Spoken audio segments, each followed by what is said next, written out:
আসসালামু আলাইকুম প্রিয় শিক্ষার্থীবৃন্দ। আজকে আমাদের অ্যালগরিদম কোর্সের আলোচনার বিষয় কুইক সর্ট। আমরা অলরেডি মার্জ সর্ট দেখেছিলাম। সো মার্জ সর্ট এবং কুইক সর্ট দুটি হচ্ছে আমাদের ডিভাইড অ্যান্ড কনকার অ্যাপ্রোচ ফলো করে করা হয়। সো মার্জ সর্টে আমরা ডিটেলস দেখেছিলাম, সো এখানেও কুইক সর্ট নিয়ে আমরা ডিটেলস আলোচনা করব। আচ্ছা, কুইক সর্ট এটা একটা ডিভাইড অ্যান্ড কনকার অ্যাপ্রোচ। আমরা অলরেডি জানি যে ডিভাইড কনকার অ্যাপ্রোচে ফার্স্ট আমার একটা অ্যারে দেওয়া থাকবে, সেটাকে আমাদের পার্টিশন করতে হবে দুটো সাব অ্যারেতে। সো আমরা যদি এখানে দেখি যে আমাদের অ্যারেটার নাম হচ্ছে এ, যেখানে হচ্ছে আমার এন সংখ্যক এলিমেন্ট আছে, ঠিক আছে। এখন এখানে আমরা দেখতে পাচ্ছি যে সাব সাব অ্যারে দুটো, একটা এ, এটা স্টার্ট হয়েছে পি থেকে কিউ মাইনাস ওয়ান পর্যন্ত। এই পিটা হচ্ছে আমাদের অ্যারের লো ইন্ডেক্স, ঠিক আছে। অ্যারের যে ইন্ডেক্স থাকে আমরা বলি এটা হচ্ছে লোয়েস্ট ইন্ডেক্স। আর আর মানে হচ্ছে, আমি একটু পেন্সিল নিয়ে দেখাই তাহলে জিনিসটা একটু ক্লিয়ার হবে আশা করি।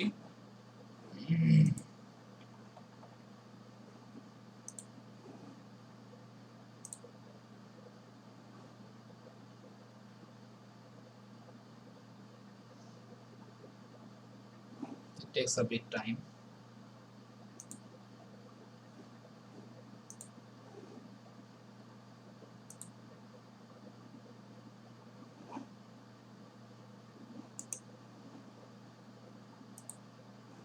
আচ্ছা, আমরা যদি এখান থেকে খেয়াল করি, আমি পেন্সিল নিচ্ছি।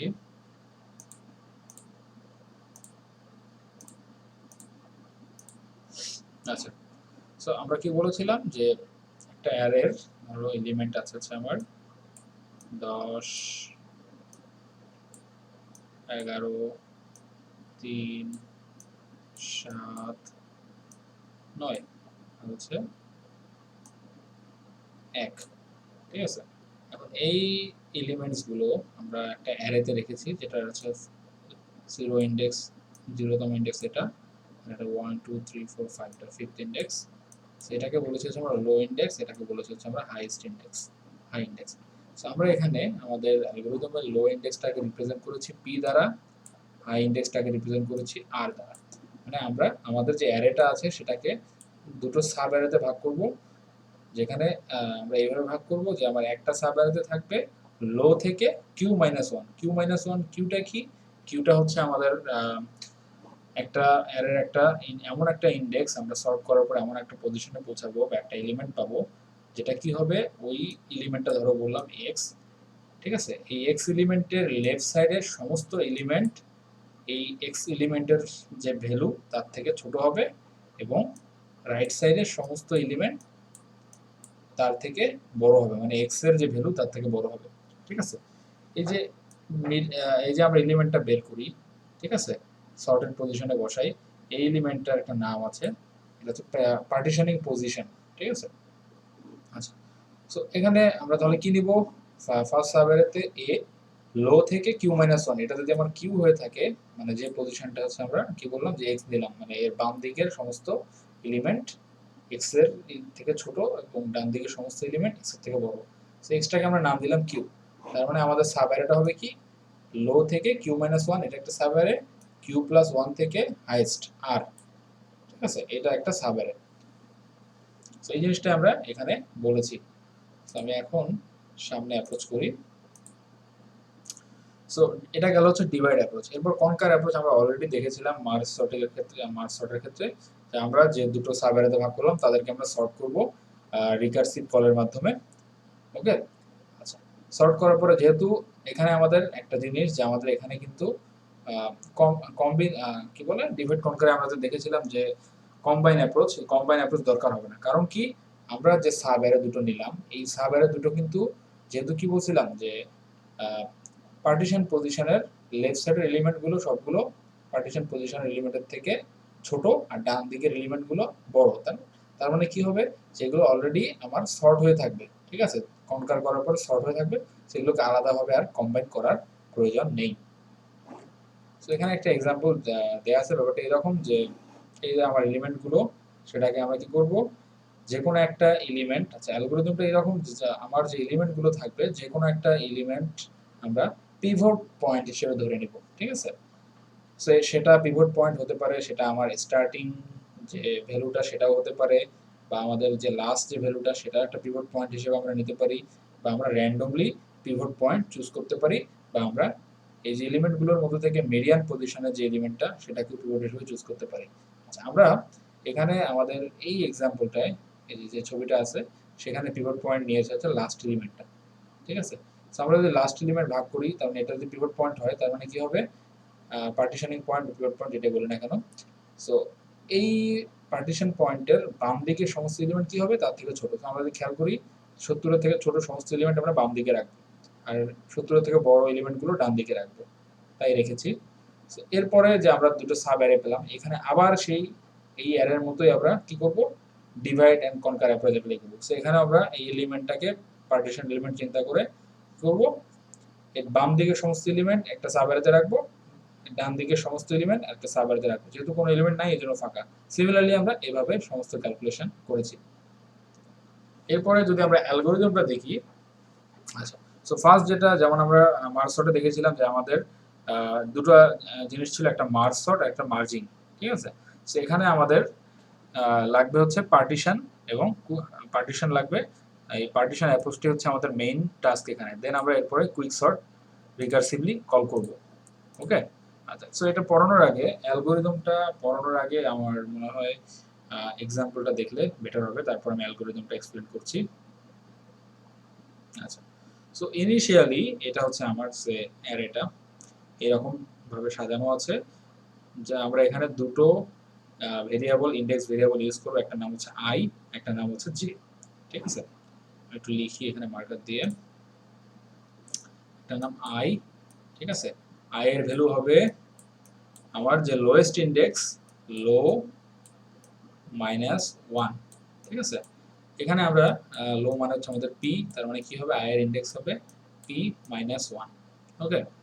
আর জে এর ইন্ডেক্স কি হবে, জে এর ইন্ডেক্স হবে পি, ঠিক আছে। আচ্ছা, আর আর তো আমরা জানি আর মানে হচ্ছে আমাদের হাইয়েস্ট যে ইন্ডেক্সটা। সো আমরা কি করব, আমরা খেয়াল করি এখানে ফার্স্ট যে জিনিসটা আমি একটু সিলেকশন করে দেই, আমাদের পিভট পয়েন্ট আমরা ইনিশিয়ালি নিলাম যে আমাদের পিভট পয়েন্টটা হচ্ছে স্টার্টিং এলিমেন্ট। সো 2 হচ্ছে আমাদের পিভট পয়েন্ট। আমরা চেক করব এই পিভট পয়েন্টের যে ভ্যালুটা সেটা হচ্ছে এই আর ভ্যালুর থেকে ছোট না বড়।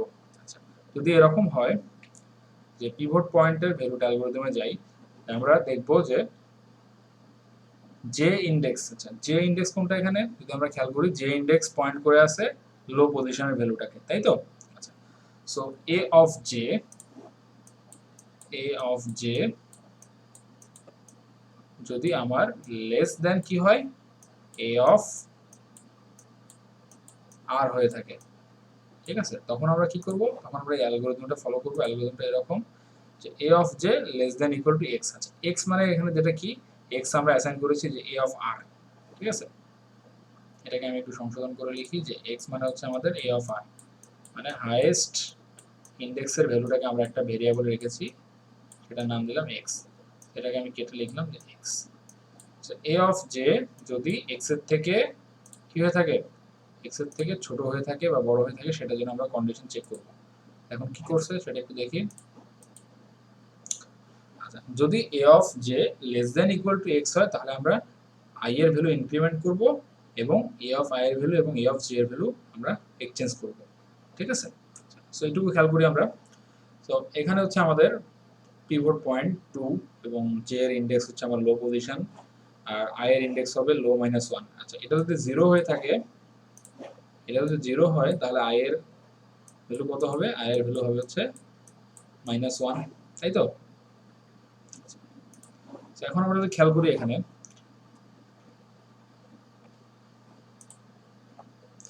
ইনিশিয়ালি আই ছিল -1, যে যে হচ্ছে যেহেতু লো 0, পি হচ্ছে আমার এই পয়েন্টটা, আর আর হচ্ছে এটা। সো আমরা কম্পেয়ার করব A of J, A of J মানে কত, এ অফ 0, ঠিক আছে। এ অফ 0 মানে কত, 2, 2 আমরা কম্পেয়ার করব এ অফ কি বলে এক্স এর ভ্যালুর সঙ্গে। এক্স এর ভ্যালু কোনটা, এ অফ আর, তার মানে এটা 4, 2 কি 4 এর থেকে ছোট, ছোট।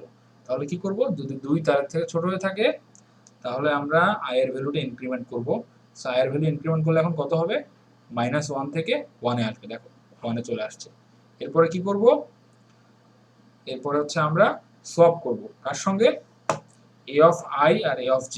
আচ্ছা j কত ছিল, j ছিল 0, a অফ i ও এখন 0 আপডেট হওয়ার পরে, তার মানে এই দুটো সোয়াপ করলে যা হবে ওটাই থাকবে, মানে কোনো চেঞ্জ হবে না, নো চেঞ্জ। আচ্ছা এখন লুপের কন্ডিশন অনুযায়ী, যেহেতু আমরা লুপটা কি বলেছিলাম যে লুপটা চলবে p টু r-1, মানে লো থেকে হাইয়েস্টের আগ পর্যন্ত, এটা হচ্ছে আমাদের লুপ চলবে। এরপরে আমরা j এর ভ্যালু ইনক্রিমেন্ট করলাম লুপের কন্ডিশন অনুযায়ী, তখন কি হবে, j এর ভ্যালু এখন 1 হবে, এখানে চলে আসলো। এখন কম্পেয়ার করব a of j less than x। So 8 কি 4 এর থেকে ছোট না, যদি ছোট না হয় ডু নাথিং, কিছু করব না। সো এখন লুপের কন্ডিশন অনুযায়ী আবার j এর ভ্যালু বাড়বে। এখন j এর ইনডেক্সের ভ্যালু হচ্ছে 3, তাহলে কি হবে, a অফ j 7 কি 4 এর থেকে ছোট না, তার মানে ডু নাথিং। সো এরপরে আমরা আবার j এর ভ্যালুটা বাড়াবো লুপের কন্ডিশন অনুযায়ী। সো এখন কি হবে, 0 1 2 3। আচ্ছা 3 যদি হয়ে থাকে j এর ভ্যালুটা, এখন দেখে আমরা খেয়াল করি যে a of j less than কত, a of j less than x, 1 less than 4, yes. তাহলে কি হবে, তখন আমরা কি করব, i এর ভ্যালুটা ইনক্রিমেন্ট করব এবং a অফ i এবং a অফ j সলভ করব। এখন i এর ভ্যালু আর ল্যাটেস্ট কি ছিল, i এর ল্যাটেস্ট ভ্যালু ছিল হচ্ছে 0, তার মানে ইনক্রিমেন্ট হওয়ার পরে কোথায় আসবে, এখন এখানে আসবে না, ভ্যালু 1 হবে না। আচ্ছা সো ইনক্রিমেন্ট হওয়ার পরে আমার ভ্যালুটা এখানে চলে আসলো 8, 8 এর ঘরে, তার মানে কি হবে, a অফ i আর a of j, j already কত আছে, 0 1 2 3, a অফ 3 এই ইনডেক্সে, তার মানে কি হবে, এই 8 এবং 1 আমরা সলভ করব,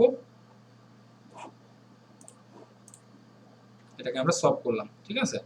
এখন সলভ করার পরে কি হলো, আবার লুপের রুল অনুযায়ী j এর ভ্যালু ইনক্রিমেন্ট হলো, এখন 3 লেস দ্যান 4, ঠিক আছে, এই কন্ডিশনটা ট্রু হলো, তখন কি করব, আবার i এর ভ্যালু বাড়াবো, i এর ভ্যালু বাড়িয়ে এখন কত হবে, এই ইনডেক্সে আসবে 2 নাম্বার ইনডেক্সে, 2 নাম্বার ইনডেক্সের ভ্যালু কত 7, আর এই j এর ইনডেক্সের ভ্যালু কত আছে আমার এখানে 3, 3 এবং 7 আমরা সলভ করব। ওকে, সো লুপের অনুযায়ী আবার j এর ভ্যালু বেড়ে গেল, সো 5 লেস দ্যান 4 না, সো ডু নাথিং। আবার আসলাম, a of j less than x, 6 less than 4, condition কি ট্রু না, কন্ডিশন ট্রু না। ওকে, তার মানে কি হবে, ডু নাথিং। সো আমরা এইভাবে যখন এই ইনডেক্সে চলে আসলাম তখন আর আমাদের লুপ এক্সিকিউট হবে না, কারণ কি, আমাদের লুপের কন্ডিশন ছিল r-1 পর্যন্ত, ঠিক আছে। এখন যদি আমরা খেয়াল করি আমাদের অ্যালগরিদমটায়, পার্টিশন অ্যালগরিদমটায়, তো এখানে ফাইনালি লুপ শেষ হওয়ার পরে আমরা কি করছি, যে exchange a of i plus 1 আর a অফ r, ঠিক আছে। সো আমরা এখানে চলে আসছি, i এর লেটেস্ট ভ্যালু কত ছিল, 0 1 2, মানে এই ইনডেক্সে ছিল, তাই তো। এখন i প্লাস 1 করলে কি হবে, এই ইনডেক্সে চলে আসবে না, না আগে ছিল 2, এখন এখানে চলে আসবে 3। তখন কি করব, যে a অফ r এই ভ্যালুটা আর a অফ 3 এই ভ্যালু দুটো আমরা এক্সচেঞ্জ করব, মানে সলভ করব। তার মানে কি হবে, এখন এখন যদি আমরা খেয়াল করি তাহলে 4 এবং 8 সলভ হবে। ওকে, সো আমরা এখন খেয়াল করি, যদি এখানে যদি খেয়াল করি এই যে i প্লাস 1, এবং ফাইনালি আমরা এই i প্লাস 1, মানে এই যে এই পজিশনটা, এটার নাম কি, এটা যদি i হয়ে থাকে তাহলে এটা কি হবে, i প্লাস 1, এই i প্লাস 1 পজিশনটাকে আমরা রিটার্ন করব আমরা। সো আমাদের i প্লাস 1 এর ভ্যালু কত, i প্লাস 1 এর ভ্যালু হচ্ছে আমরা 4 পেলাম, ঠিক আছে। সো এটা হচ্ছে আমাদের সেই পার্টিশন পজিশন, পার্টিশনিং পয়েন্ট, যেটা আমরা দেখতে পাচ্ছি যে এর বাম দিকের সমস্ত এলিমেন্ট তার থেকে ছোট, ডান দিকের সমস্ত এলিমেন্ট এই তার থেকে বড়, ঠিক আছে। এখন এইটা একটা সাব অ্যারে আমরা পেয়েছি, আবার এইটা আরেকটা সাব অ্যারে আমরা পেয়েছি। এখন এই যে অপারেশনটা আমরা করলাম সেই অপারেশনটা আবার এই এই সাব অ্যারে দুটোর মধ্যে সিমিলার ওয়েতে আমরা করে থাকব। ওকে, তো এখন যদি আমি অ্যালগরিদমে যাই, অ্যালগরিদম যদি খেয়াল করি, সো ফার্স্ট যেটা দেখি কুইক সর্ট, আমরা অ্যালগরিদমটা কল করব। সো p মানে হচ্ছে আমাদের লো ইনডেক্স, r মানে হাই ইনডেক্স। আচ্ছা আমরা এই কন্ডিশনটা ততক্ষণই রাখবো যতক্ষণ পর্যন্ত লো ইনডেক্স, মানে যদি লো ইনডেক্সটা হাই ইনডেক্সের ভ্যালু থেকে ছোট হয়, ঠিক আছে। আচ্ছা তখন আমরা কি করব, আমরা পার্টিশন ফাংশনটাকে কল করব। পার্টিশন ফাংশন কোনটা? এই যে যে আমরা কাজটুকু করলাম, ঠিক আছে? এই পার্টিশন ফাংশনটাকে কল করব। কল করার পরে আমরা কি করব, সেখান থেকে যেহেতু একটা ফাংশন রিটার্ন করবে, সেই যে পার্টিশন পজিশন যেটা আমরা i প্লাস ওয়ান পেয়েছিলাম সেটা আমরা কিউতে রেখে দেবো। সো কিউ হচ্ছে আমাদের i প্লাস ওয়ান হোল্ড করবে। সো এরপরে আমরা কি করব, যে দুটো সাবঅ্যারে ভাগ করব, যেটা কি হবে যে লো থেকে পার্টিশন পয়েন্টের আগ পর্যন্ত, আরেকটা হচ্ছে পার্টিশন পয়েন্টের ইমিডিয়েট পরের পয়েন্ট থেকে একদম হাই পর্যন্ত, সেটা রিকার্সিভ কল হবে। সো এইভাবে আমাদের কুইক সর্ট অ্যালগরিদম কাজ করে, ঠিক আছে? এই যে আমরা যে সাবঅ্যারে দুটো পেলাম, ফাইনালি এই দুটো সাবঅ্যারে পেলাম, এই দুটো সাবঅ্যারেকে আবার পার্টিশন করতে হবে, দেন আবার কুইক সর্ট অ্যাপ্লাই করতে হবে, ঠিক আছে? সো এইভাবে প্রসিডিউরটা চলতে থাকবে। সো এরপরে আমরা দেখব কুইক সর্টের বিভিন্ন অ্যানালাইসিস। যেমন কুইক সর্টের যে কোনো অ্যালগরিদমের আমরা কমপ্লেক্সিটি দেখে থাকি দুই ধরনের, একটা টাইম কমপ্লেক্সিটি, একটা স্পেস কমপ্লেক্সিটি। আচ্ছা, সো কুইক সর্টের ক্ষেত্রে আমরা শুরু দেখি যে টাইম কমপ্লেক্সিটি ক্যালকুলেশনের ক্ষেত্রে কিভাবে আমরা করে থাকি। ফার্স্ট যেটা যে বেস্ট কেস হতে পারে। আচ্ছা, এখানে আমাদের মেইন কনসার্ন হচ্ছে পার্টিশনিংটা। সো পার্টিশনিংটার উপর বেস করে আমরা বলে থাকি যে বেস্ট কেস আর ওয়ার্স্ট কেস বা এভারেজ কেস, ঠিক আছে? সো পার্টিশনিংটা উপর বেস করে আমরা যেহেতু বলে থাকি best case, worst case, average case, so পার্টিশনিংটা আমাদের এখানে খুব গুরুত্বপূর্ণ। আচ্ছা, সো কখন বেস্ট কেস আসবে? আচ্ছা, বেস্ট কেস আমরা তখনই বলবো যদি আমরা একটা অ্যারেকে এমনভাবে পার্টিশন করি যে তাদের দুটো সাব অ্যারেতে অলমোস্ট সমসংখ্যক এলিমেন্ট আছে। আচ্ছা, সে এটাকে আরেকটু মানে ইজি যদি বলি যে n এলিমেন্টের একটা অ্যারেতে যদি আমরা যদি পার্টিশন করি, তাহলে যদি আমাদের যে সাব অ্যারে হয় সেখানে যদি প্রত্যেকটাতেই n/2, ঠিক আছে, not more than n/2 element থাকে, তাহলে সেটা আমরা বেস্ট কেস হিসেবে কনসিডার করব। এখন বেস্ট কেসের কমপ্লেক্সিটি আমরা রানিং টাইমটা আমরা কিভাবে বের করব সেটা হচ্ছে এখানে যেমন বেস্ট কেসের রানিং টাইম আমরা জানি যে এখানে হিসাব করে দেখিয়েছে যে big O n log n। Actually best কেসকে আমরা লিখে থাকি এভাবে theta theta n log n। আচ্ছা, একটা জিনিস বলে রাখি, ওকে, আমরা এখন এটা ক্যালকুলেশন দেখব যে কিভাবে n log n আসে। সো বেস্ট কেস পার্টিশনিং এর ক্ষেত্রে আমরা অলরেডি বলছি যে equal balancing of the two sides of the partition at every level of the recursion produces faster algorithm. মানে যদি আমাদের পার্টিশনটা ইকুয়ালি হয়ে থাকে তাহলে আমরা এখানে বেস্ট কেস বা ব্যালেন্সড কেস বলে থাকি। সো বেস্ট কেস পার্টিশনিং এবং ব্যালেন্সড কেস পার্টিশনিং এর ক্ষেত্রে আমাদের কমপ্লেক্সিটি একই। সো আমরা এই দুটো ইন্টারচেঞ্জেবল ইউজ করতে পারি। সো এখানে দেখিয়েছে, আমরা আমরা এটাকে একটু সুন্দর মতো দেখি। আচ্ছা, ওর স্টেশন একটু পরে আসছি, তার আগে আমি দেখি যে আমরা কিভাবে বেস্ট কেস ক্যালকুলেশন হিসাব করি। আমরা যে অ্যালগরিদমটা দেখলাম সেই অ্যালগরিদমটা জাস্ট আমরা ইউজ করবো এখানে। যেমন আমাদের হচ্ছে কি বলছিলাম, পার্টিশনের উপর বেস করে আমরা টাইম বের করি, তাই না?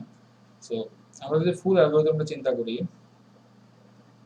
এখানে দেখতে পাচ্ছি যে আমাদের ফার্স্ট যেটা আছে partition, then quick sort, quick sort. So আমাদের ফার্স্ট কাজ হচ্ছে পার্টিশন অংশের জন্য কতটুকু টাইম দরকার হয় সেটা বের করা। সো এটা হচ্ছে আমার পার্টিশন অ্যালগরিদমটা। সো আমরা জানি যে এগুলো ইন্ডিভিজুয়াল স্টেটমেন্টের জন্য আমার কনস্ট্যান্ট টাইম লাগে। ধরো আমরা নাম দিলাম একটা, দুইটা, তিনটা, চারটা, এখানে চারটা সিম্পল স্টেটমেন্ট আছে, ঠিক আছে, যেগুলোর জন্য আমার কনস্ট্যান্ট সময় লাগবে। সো আমরা ধরে নিলাম কনস্ট্যান্ট সময় হতে পারে 4, 5, 6, 7, 8। সো এটাকে নাম দিলাম ধরো আমরা বি, ঠিক আছে? এটার নাম দিলাম হচ্ছে এই চারটা আইটেম, এই পুরো জিনিসটাকে আমরা একত্রে কনস্ট্যান্ট হিসেবে লিখলাম বি হিসেবে, ওকে? আচ্ছা, এখন এই লুপের অংশটা এটা হচ্ছে আমাদের গুরুত্বপূর্ণ। তো ধরে নিলাম যে লুপের ভিতরের এই বডি অংশটা, এই অংশটা একটা কনস্ট্যান্ট সময় পর্যন্ত এক্সিকিউট হয়, সেটার নাম দিলাম ধরো এ, ওকে?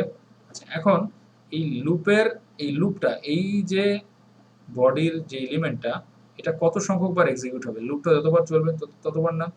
আচ্ছা, তো আমাদের লুপটা ধরো n সংখ্যক এলিমেন্ট আছে, তাহলে আমাদের কি হবে, এই পুরো জিনিসটা a n সংখ্যক বার এক্সিকিউট হবে। সো আমার টোটাল টাইম কত লাগবে, যে এটা একটা এই ফুল মানে এই কন্ডিশনটুকুর জন্য যদি a কনস্ট্যান্ট টাইম লাগে, তাহলে এটা n সংখ্যক বার রিপিট হয়, তাহলে কত লাগবে an। সো এটা লিখতে পারি এই পার্টিশনের জন্য আমার টাইম লাগবে an প্লাস b, ঠিক আছে? আচ্ছা, সো এখন এটাকে যদি আমরা কমপ্লেক্সিটির ভাষা লিখি তাহলে এটাকে আমরা সিম্পলি লিখতে পারি big অফ n, যেহেতু বিটাকে আমরা নেগলিজিবল চিন্তা করতে পারি কনস্ট্যান্টের ক্ষেত্রে যদি n এর ভ্যালু অনেক বেশি হয়। আচ্ছা, সো এটা গেল ফার্স্ট স্টেপ। এখন পার্টিশনিং এর ক্ষেত্রে তাহলে আমাদের কত সময় লাগবে, an প্লাস বি। আর এখানে যদি আমরা কুইক সর্টের অরিজিনাল অ্যালগরিদমটা আসি, সো এটার জন্য ধরে নিলাম যে এই কন্ডিশন চেকিং এর জন্য আমার c1 টাইম, মানে এটা একটা কনস্ট্যান্ট টাইম যেটার নাম দিলাম c1। ওকে, আবার এই কুইক সর্টের জন্য আমাদের টাইম বের করতে হবে, এই কুইক সর্টের জন্য আমার টাইম বের করতে হবে, তাই না? যেহেতু আমরা বেস্ট কেস হিসেব করছি বা ব্যালেন্সড কেস হিসেব করছি, সো বেস্ট কেস বা ব্যালেন্সড কেসের ক্ষেত্রে আমার কি হয় যে আমাদের যে সাব অ্যারে হয়, সাব অ্যারেতে কি যে দুটো মানে দুটো সাব অ্যারে যে ভাগ করি সেখানে কি হয় n/2 সংখ্যক করে এলিমেন্ট আমরা ম্যাক্সিমাম থাকতে পারে, ঠিক আছে? তাহলে আমরা কি বলতে পারি যে কুইক সর্টের এই যে এই কলটার জন্য আমার কত টাইম লাগবে, যেহেতু n/2 এলিমেন্ট আছে তাহলে আমার সময় লাগবে, এখানে আমরা লিখতে পারি t n/2। আবার এটার জন্য কত লাগতে পারে, t n/2। ওকে, আচ্ছা, আমি পরের পেজে যাই। এটার জন্য আমার tn/2, এটার জন্য tn/2 লাগবে, যেহেতু বেস্ট কেস বা ব্যালেন্স কেস আমরা হিসাব করছি, যেখানে আমরা ধরে নিয়েছি যে আমাদের যে সাব অ্যারে সেখানে আমার কি হয় ইকুয়াল সংখ্যক এলিমেন্ট বা কাছাকাছি এলিমেন্ট আছে। সো আমরা টোটাল যদি এখন আমরা এই ফুল অ্যালগরিদমটার কমপ্লেক্সিটি বা কতটুকু টাইম, রানিং টাইম কতটুকু লাগবে যদি n সংখ্যক এলিমেন্ট হয়, তাহলে আমরা কি লিখতে পারি, এটা কয়বার আছে, দুইবার, 2t n/2 plus an plus b dash বা b প্লাস c1। এই কন্ডিশনের জন্য যেহেতু এগুলো কনস্ট্যান্ট, আমরা এই কনস্ট্যান্ট গুলো চাইলে অ্যাভয়েড করতে পারি। সো b প্লাস c কে আমরা ইগনোর করতে পারি, এগুলো খুব বেশি ইম্পর্টেন্ট না, সো আমরা ইগনোর করেছি অলরেডি। আচ্ছা, যদি আমাদের পুরো অ্যারের মধ্যে একটা এলিমেন্ট থাকে তাহলে কত সময় লাগবে, একটা কনস্ট্যান্ট সময়, সো সেটার নাম দিলাম আমরা, ধরলাম হচ্ছে c1 বা c, যেটাই বলি না কেন। সো আমরা n সংখ্যক এলিমেন্টের জন্য পেয়েছিলাম যে 2t n/2 প্লাস cn, এই যে আগের ইকুয়েশন থেকে। এখন এই এটাকে আমরা লিখছি cn দ্বারা বা an, যেটা দিয়ে লেখো কোনো সমস্যা নেই, এটা আমাদের বোঝার সুবিধার্থে আমরা লিখেছি, ঠিক আছে? 2t n/2 plus cn। আর এখানে যদি আমাদের একটা এলিমেন্ট থাকে তাহলে আমাদের কনস্ট্যান্ট সময় লাগবে অ্যালগরিদমটা বানাতে, সেটার নাম দিলাম হচ্ছে আমরা c1। এখন পুরো জিনিসটা আমি একটু দেখাই, এই জিনিসটা কিভাবে আসলো। এখন আমরা রিকারশনের রুল অনুযায়ী জানি যে 2t tn মানে কি 2t n/2, তাই তো, 2t n/2 আর cn। আচ্ছা, এখন এটাকে যদি আমরা ফুল চিন্তা করি, এটাকে যদি আমরা tn চিন্তা করি, এটার সঙ্গে মিলাই, তাহলে কি লিখতে পারি, এই পুরো জিনিসটাকে যদি আমরা n চিন্তা করি তাহলে কি লিখতে পারি, এটাকে যদি n/2 করি মানে দুই ভাগে ভাগ করি এই রুল অনুযায়ী, তাহলে কি হবে, সামনে তো 2 আছে, মানে আমাদের সামনে 2 আছে, আর এই t n/2 মানে কি লিখতে পারি, এই রুল অনুযায়ী 2t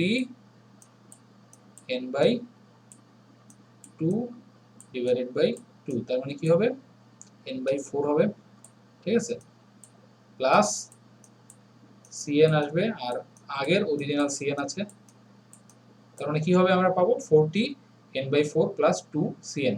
সো সিমিলারলি যখন আবার এটাকে ভাঙবো, n চিন্তা করবো পুরো জিনিসটাকে, তখন আমরা 8t n/8 পাবো। সো আমরা যদি খেয়াল করি এটা first step, second step, third step, ধরে নিলে আমাদের k তম স্টেপে আমরা এইভাবে লিখতে পারি যে থার্ড স্টেপে যদি 8 হয়, আর থার্ড স্টেপে কনস্ট্যান্টের ক্ষেত্রে আমার 3 আছে, সো আমরা k তম স্টেপের ক্ষেত্রে কি লিখতে পারি, 2 to the power k n/2 to the power k, আর এখানে হচ্ছে যেহেতু k তম স্টেপ k আর হচ্ছে cn।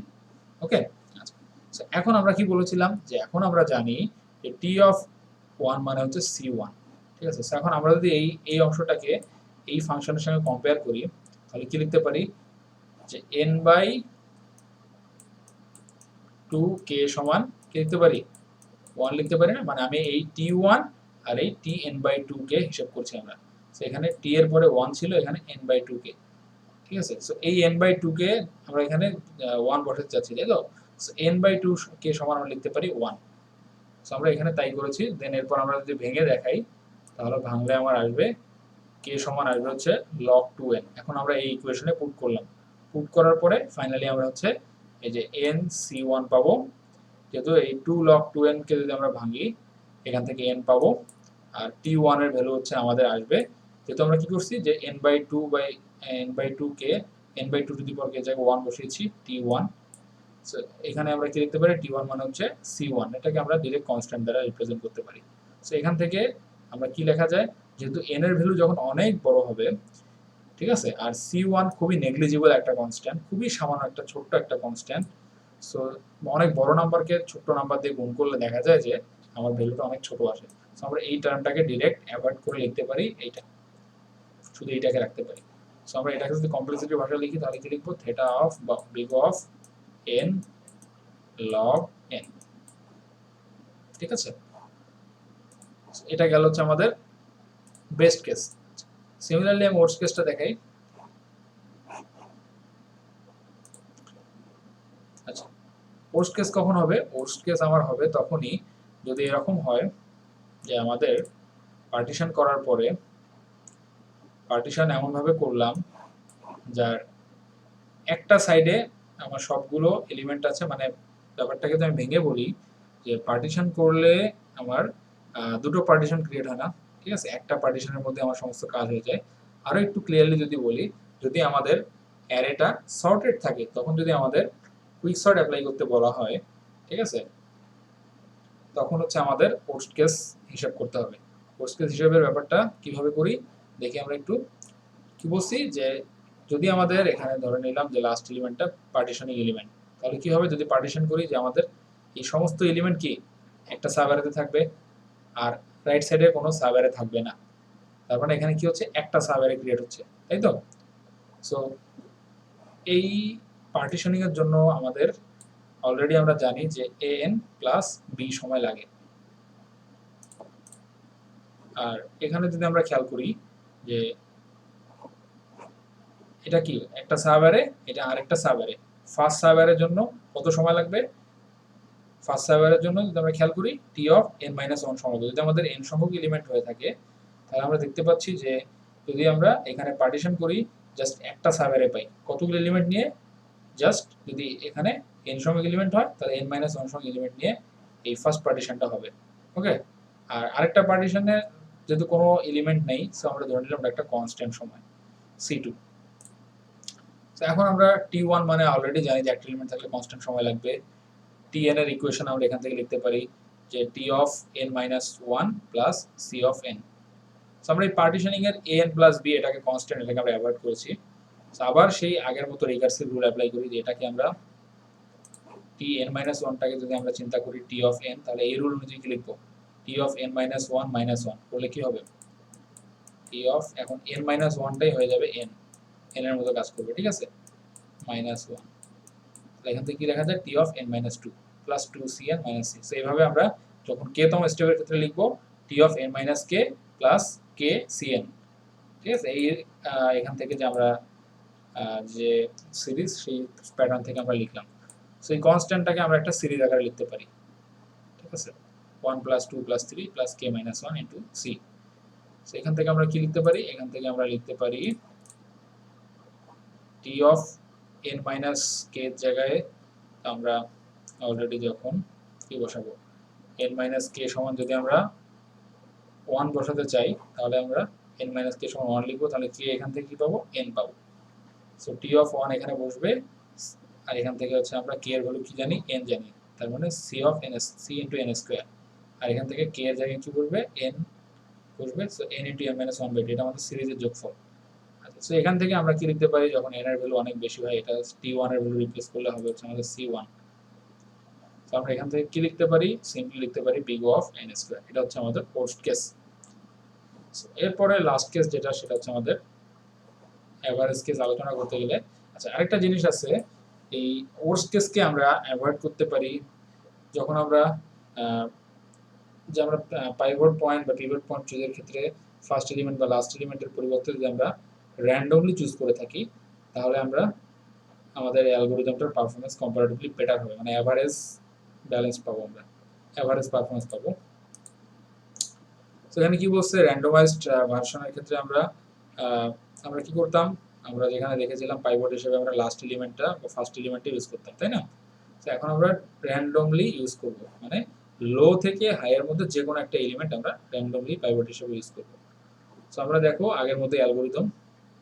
সো এটা হচ্ছে আমাদের র্যান্ডমাইজ পার্টিশন হবে, ওকে। আর আগের মতো আমরা অপারেশন করব। সো যেহেতু আমরা কি বলছি যে ফার্স্ট দুটো সাব অ্যারেতে ভাগ করছি, দুটো সাব অ্যারের এটা হচ্ছে I minus one, I minus one, আর এটা হবে কি এন মাইনাস আই সংখ্যক এলিমেন্ট। সো টাইম লাগবে কতটুকু, n minus t of n minus I। So আমরা এই ইকুয়েশনে পুট করলে আমরা এরকম একটা ইকুয়েশন পাবো। সো আমরা এটাকে সিম্পলি লিখে থাকি, সলভ যদি আমরা করে থাকি আমরা পাবো হচ্ছে n log n। সো যদি কারো ইন্টারেস্ট হয় তোমরা নিজেরা একটু এই জিনিসটা একটু সলভ করে নিও। আমি best case Everest worst case দেখিয়েছি। সো এই হচ্ছে আমাদের কুইক সর্টের আলোচনা। আর এখানে হচ্ছে আমাদের র্যান্ডমাইজ ভার্সন অফ কুইক সর্টের অ্যালগরিদমটা দেওয়া আছে, আশা করি সবাই দেখলেই বুঝতে পারবে। আগের মতোই, শুধু পার্থক্য হচ্ছে আমাদের পিভট পয়েন্ট চুজিং এর ক্ষেত্রে। সো এগুলো হচ্ছে আমাদের রেফারেন্স, আমি স্ক্রিনশটগুলো নিয়েছি এই রেফারেন্স থেকে। আচ্ছা, so thank you everyone for watching the video.